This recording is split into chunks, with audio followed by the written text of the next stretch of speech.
አንድ ልጅ ነው ይባላልና ሁሉ ጊዜ እናቱን ገዳም ገብቼ ካልመነኮስኩ እያለ አስጨንቃት። ሁሌ እናቱ ደግሞ አረተው ይብቃህ እባክህ አሁን የምትኖረው ኑሮ ይበቃሃል ይቅርባል። በፍጹም እኔ የነፍሴ ነገር ያሳስበኛል። ገዳም ገብቼ ካልጾም ካልጸለዩ ካልሰገድ የትህርምት ጽኑ የሆነ ህይወት ካልኖርኩ ምን ዋጋ አለው አለ። ብትለው ብትሰራው እምቢ አለ። መጨረሻ ላይ ያለው አማራጭ ምንድነው? እናቱ በቃ ሂድ ገዳም ግባ አለችው። ገዳም ገባ። እንደተናገረው እጾማለሁ፣ እጸልያለሁ፣ ሰግዳለሁ፣ መጸውታለሁ፣ ትህርምት ህይወት ውስጥ እኖራለሁ እንዳለው ምንም ሰነፎን ቆየ። በእድሜ ምንም ሊስተካከል አልቻለም። እየሰማችሁ ነው? ምንም ሊስተካከል አልቻለም።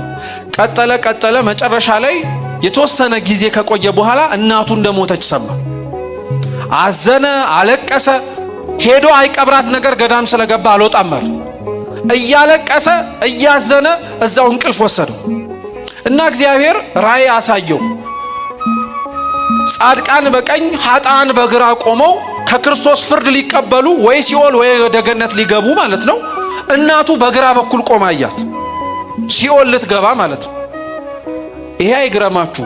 እሱ ደግሞ ከእናቱ ጀርባ ተሰልፎ ሲኦል ሊገባ አየ እና እናቱ አየችውና ምን እንዳላችሁ ታውቃላችሁ?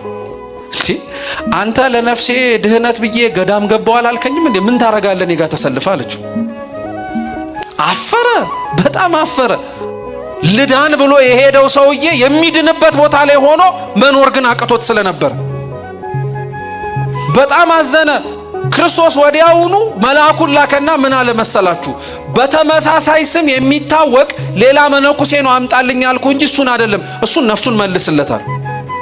ወዲያውኑ ከሚያየው ራእይ ነቃ፣ ደነገጠ፣ ፈራ። ወዲያውኑ ስንፍናውን ትቶ በጉብዝና በንጽህና በቅድስና ቃል የገባውን ህይወት መኖር ጀመረ እና ህይወቱ ተለውጦ የተስተካከለ ኑሮ መኖር ሲጀምር ገዳም ውስጥ በስንፍናው የሚያውቁት ሰዎች በሙሉ ተሰብስበው አረ ይበቃሃል፣ ጾምህ፣ ጸሎትህ፣ ስግደትህ፣ ትህርምትህ ህይወትህን እንዳያሳልፈው አሉት። ይህ መነኩሴ ምን ብሎ መለሰላቸው? እናንተ አልገባችሁም። የእናቴን ክስ ሰምቼ መቆም ከከበደኝ እግዚአብሔር ፊት እንዴት ብዬ ልቆም እችላለሁ ፍርዱን ስሰማል